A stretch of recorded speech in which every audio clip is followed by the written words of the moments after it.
Ladies and gentlemen, welcome to another Death of video. Today we're looking at the death of UST and Luna.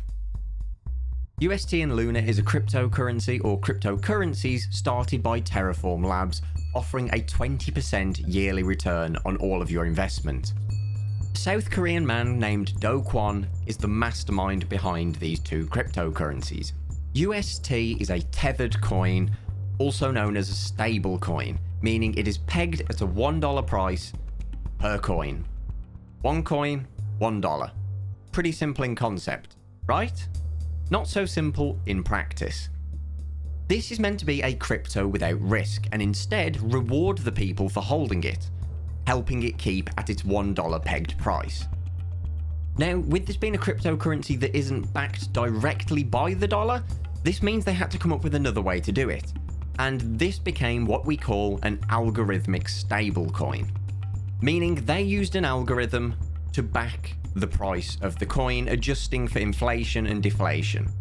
This is already a sign of something going very wrong very, very early on in this coin's lifetime. Now, this crypto platform wasn't just a kind of lone wolf that was out there floating in the crypto space. This one was big enough that 15 Asian finance companies that were quite large finance companies all decided to help back this coin with crypto and fiat investments. Now, to arrive at the point where this entire crypto crash or crypto wipeout took place, we need to jump into where it started to go wrong, where it started to die. Now, over the last few years, Terra Labs, the company that runs both of these cryptos, started to lose all of their important members, all of the important employees, due to massive legal battles. The majority of them left on bad terms, taking them to court and generally not in the best of moods with them. And let's just put it this way, it's a good job they jumped ship when they did, because if they were still around, I'm sure they would not want this over their head. However, this left Do Kwon to be the lone man manning this ship. And the lone manning of this ship is where the beginning of this crypto crash begins. Algorithmic cryptocurrencies or stable coins are nothing new. They come around multiple times a year, each one promising to fix the failings of the last one. But every fix seems to be a band-aid fix that introduces problems later down the line. They initially seem like fantastic ideas and brilliant fixes to the prior coins, but they always start to show their cracks, no matter how far down the line they are. Some of them just last a bit longer than the others before showing their cracks. When it comes to cryptocurrency, stable coins are the closest you can get to a pyramid scheme. In fact, I would argue that it is in fact a pyramid scheme. This is a coin offering a 20% yearly return while not being inflated due to perceived value, like other cryptocurrencies such as Ethereum or Bitcoin. In those coins, people's profits come from the perceived value and the want and the demand of this coin going up. Therefore, the value of that coin goes up, and that's how users take their profits. But how does that happen when there's a coin that never changes price? Well, it doesn't. Most of the time, it's new investors' money being paid forward to the old investors, meaning money isn't coming out of thin air. It's being paid forward. And this is always a recipe for a disaster, and in this case, it certainly didn't help. As you can imagine, when new people stop joining, the previous people's benefits completely disappear, because there's nowhere for it to come from. This is where their two crypto system comes in. They used UST as their stable coin to be pegged at $1, and then used their secondary cryptocurrency, Luna, that sole purpose was to eat up market volatility. Again, in concept, this is great. In practice, not so much. The algorithm was put in place to be able to modify gas fees between the two cryptos. If one of them fell in value and they needed more people to buy into it to peak it back up again to the $1 peg, well, they'd lower the gas fees from Luna to UST. If UST was starting to falter and go above, they'd do the opposite. There's more nuance to this, but that is the general grounds of what the algorithm was there for. It was there to balance the market, to keep that UST pegged at $1. While Luna would be the one to receive the volatility from all of those trades.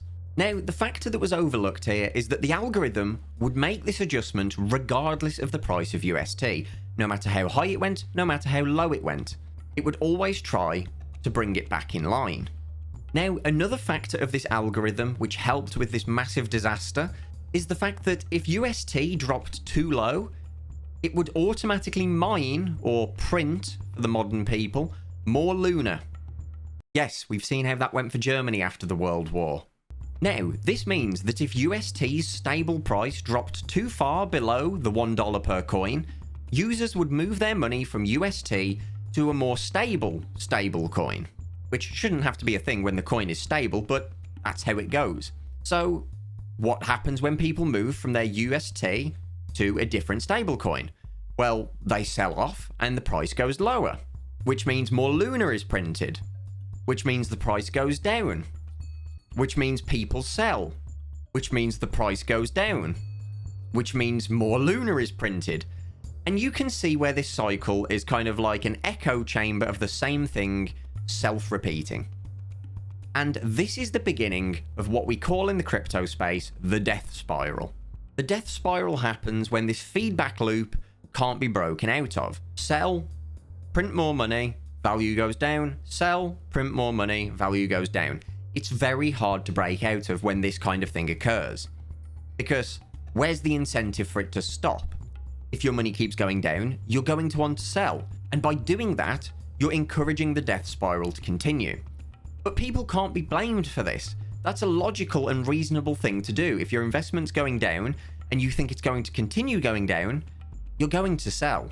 And with there being no incentive to not do that, it's an inevitability that will always happen. It's just a matter of when. Now, although this was a big factor, this was not the sole reason for the death of Luna. As I previously mentioned, yearly interest on Luna and UST was pegged at 20%. It was a fixed 20% rate, meaning that as the crypto grew more and more, they were shelling out an eye-watering $7 million a day in interest alone, causing a lot of speculation and fears that Luna and Terra, UST, whatever you want to call it, was not sustainable. Because it has to reach a point where the payouts just cannot sustain themselves. And these fears were growing very, very quickly in the crypto market space. And at this point, Terra Labs were admitting that they were paying out of pocket, out of their own fundings, to pay the 20% interest rate, showing that this coin was indeed not sustainable by itself, really promoting the pyramid-esque nature of this system. This combined with the pending death spiral led to something that we've seen in the modern fiat currency ecosystem. Something called a run on the bank. Now, what happens when all the people try to withdraw their money, but the currency held by this bank is less than the total amount of money put in by the users? Well, the price starts to drop very quickly because not everybody is able to cash out. And when this happens, this causes a massive panic withdrawal, because everybody wants to be first to get their money out so that they're not the last ones left who are unable to withdraw their money because it no longer exists. And as I've said, with the pyramid scheme nature of this currency, that is exactly what happened. If everybody withdrew, well, they couldn't, because a lot of money that was being paid in was being paid forward to the people above. Yet the people who had bought in still technically own that money, but they didn't because it doesn't exist for them anymore as it's been paid forward. Users of the crypto started cashing out of UST in masses, which caused a huge amount of Luna to be auto-mined on the contract.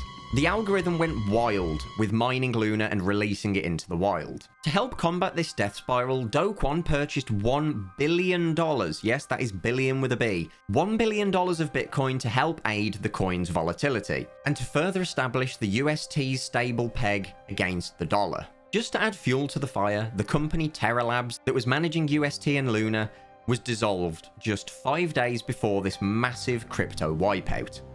This should have been the sign that something was about to come. If they knew it, everybody else should have. On the 9th of May, the UST coin slipped from its pegged price of $1 to 92 cents. And on further investigation, users had dumped around 4 billion worth of UST on the exchanges. A day later, the UST coin was sat at only 70 cents a coin. And this is where the true panic set in. Thousands of investors pulled out all of their Luna and sold it off in massive chunks. Large percentages of the UST supply were dumped in a matter of hours, triggering the final push of the UST Terra death spiral. At this point, Luna was also crashing due to its mass auto mining, falling from $70 to a, wait for it, 1 cent in the matter of 48 hours, with UST also resting at only 1 cent a coin.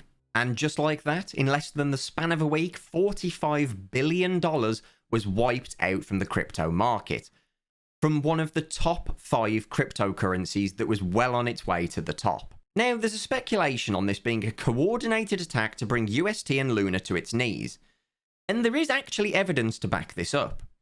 Blockchain traces show individuals buying an obscene amount of Luna just to dump it at a large loss hours later, to start a massive panic sell on the Terra blockchain.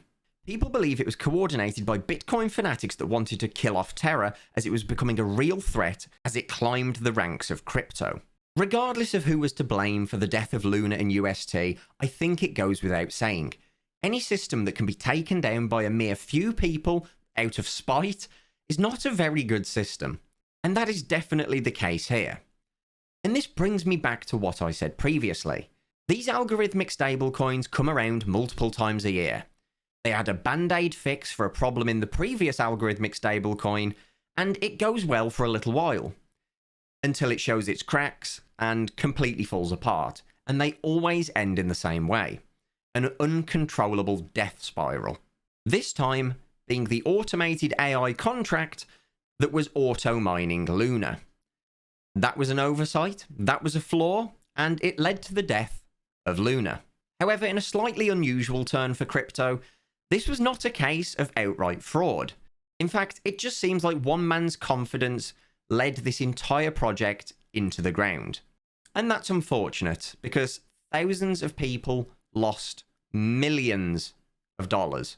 Fun fact, if you owned $1 million worth of Luna last year, you now own 35 cents. Yeah, less than $1. That's kind of terrifying that that can happen in the span of 48 hours. If you've enjoyed this video, subscribe, leave a comment, and hit the like button. As usual, I'm going to be live after this video over on Twitch. If that's something you're interested in, drop by and say hi. And as always, a massive thank you to the Patreons. You guys are absolute legends, and I cannot thank you enough. If you want to go the extra mile to support my channel, use the Patreon link in the description below. Every little helps. And until next time, take care.